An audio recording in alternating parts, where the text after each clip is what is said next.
ఇప్పుడే అందిన flash news update. మన తెలంగాణ రాష్ట్ర వ్యాప్తంగా ఎవరైతే పెన్షన్ లబ్ధిదారులు ఉన్నారో వారికి దీపావళి పండుగ కానుకగా ఇక ఫైనల్ తేదీ అనేది ఫిక్స్ చేయడం అయితే జరిగింది. మన తెలంగాణలో మహిళలకు మహాలక్ష్మి పథకం కింద 2500 రూపాయలు, ఇటు ఎవరైతే పెన్షన్ లబ్ధిదారులు ఉన్నారో కొత్త పెన్షన్ల కోసం ఎవరైతే ఎదురు చూస్తున్నారో వారికి కొత్త పెన్షన్లు 4016 రూపాయలు, 6016 రూపాయల కొత్త పెన్షన్ డబ్బులను పంపిణీకి ఫైనల్ తేదీ అనేది ఫిక్స్ చేయడం అయితే జరిగింది.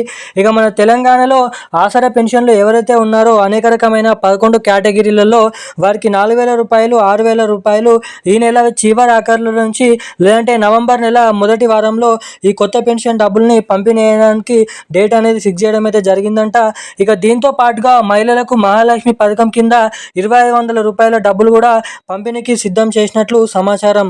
ఇక ఈ డబ్బులు జమ కావాలంటే మీ బ్యాంక్ ఖాతాకి KYC updates, NPC link updates అనేది చేసుకొని రెడీగానైతే ఉండాలని చెప్పడం జరిగింది. ఈ రోజున అప్డేట్స్ అయితే ఇవి. Thank you guys.